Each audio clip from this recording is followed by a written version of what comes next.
Do you play a sport and want to get better at that sport? Do you just want to maybe like prevent an injury or recover from one? The most important dynamic when it comes to training athletes, which I have done for many years, if not over 2 decades, anything from my children to their sports.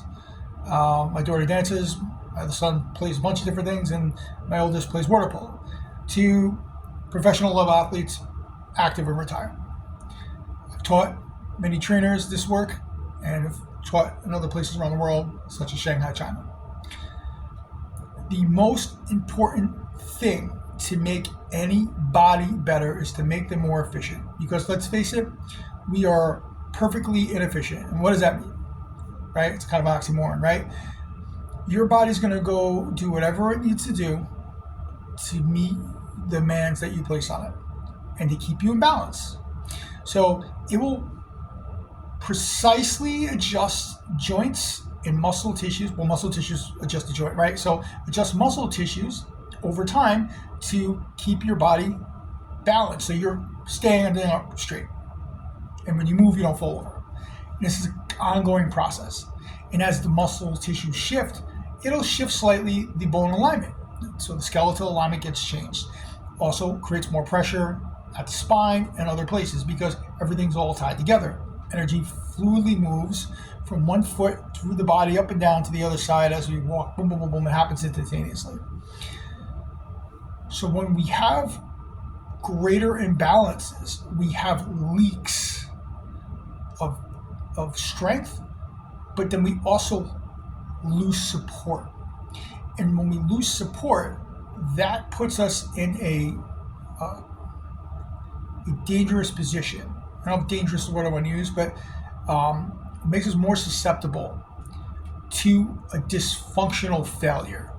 Meaning, the day we swing too hard, or the day we jump too much, or we land too hard, or we skip, or we just fall, and we pop a leg. Maybe you run in the field and you pop your knee, or you turn your ankle.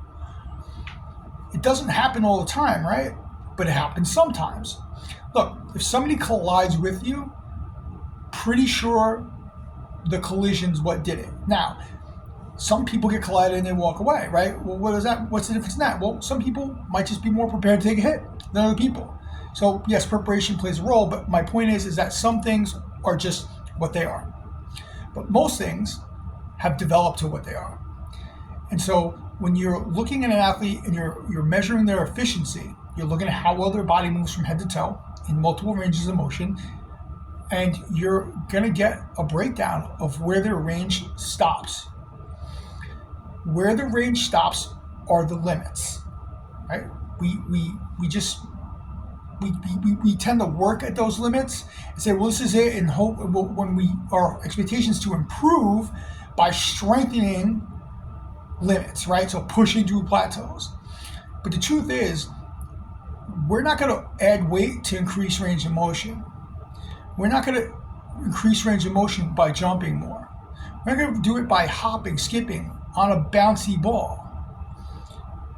Range of motion comes from absolute tissue length. And while we do have some degrees of lengthening as we move, we're only capable of lengthening at the degree that our body is calibrated to. Meaning, if you have a 25% your shoulder working, right, which is very common, the top portion of the shoulder is overdoing it, and then you're weak as you get further away from that point, where's the support to pull this back? It's not there, because the musculature that immediately counterbalances that other side of the joint is not strong enough. So there's ways to make this longer. I do it hands-on. We can do it with other devices. We can do other ways. Hands-on will work the best, but we don't always need hands-on. In fact, even if we do need hands-on, we still should be doing this anyway because we're constantly preparing ourselves. Everything we do is recorded in our body. So the more we train our body to be balanced, the more balanced it will be. We first, though, have to make sure we can get it to balance.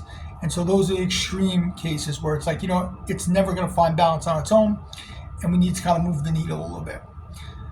But once we start to restore balance to the body, we've restored integrity.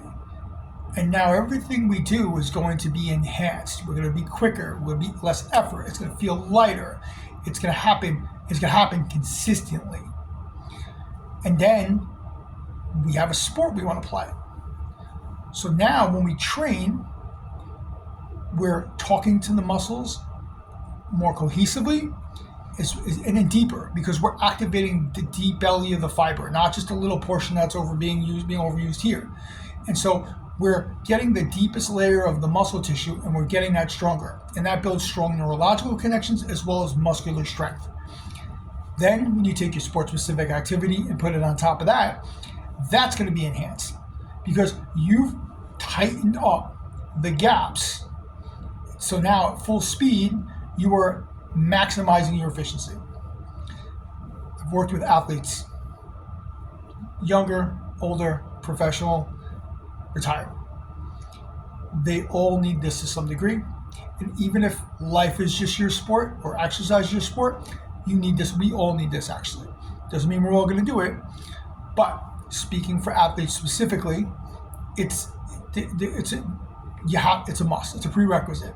If you're not doing this, even if you're great at your sport, if you're not doing this type of preparation, you're going to have a breakdown. And you're going to be missing some of the extras in your game that you can have. Because if you're, let's say you're playing soccer and you're running a field and you're running and you're running and you're running, well, you need to be faster and you need to go longer to beat the opponent, right? Well, if you're starting to become less efficient, you're going to tire out faster. You're going to not be able to catch up. You're not going to be able to make that turn as quick as you could. And most competition is one step, one swing, one shot, one jump. So when you lose that step, you're decreasing your chances of winning. So whether getting better at your sport is what you want to do, or improving your chances of staying strong and avoiding an injury, all the work is the same. Just when you present it in the right fashion and you do it to the right degrees in the right sequences, you're going to see all this proliferate.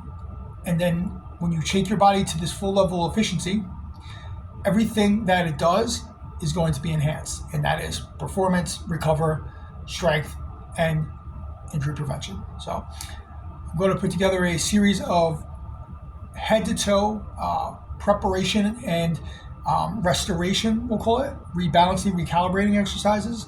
And when these videos come out, you're going to be able to add these to you can just make them your pre-warm-up workouts, because they'll be about 15-20 minutes. And I think, as long as you have the time, right, they'd be great for anybody's warm-up, because when you do these as a warm-up, you're preparing your body for the work you're going to do, right? And so we're constantly moving the needle back to balance. But you could do them just for corrective exercise in between your other exercises. It's just a matter of how active you are and what you're doing. But ultimately, they should take precedent in your workout. And then after that, we can start to add in more strength training, more speed, agility, quickness training. And then we have our athlete days, our in-session days, our real-time full-speed days. And we do that together. So now when you do all this work up front, when you get back to the court or you get to the field, you're faster, you're quicker, you're stronger. And if you're faster, quicker, stronger because you've tightened up the integrity of your body, that's going to keep you from getting hurt. So I hope this was some help to you, and I hope that you follow my next videos and I can help you improve your sports performance and keep you from getting hurt.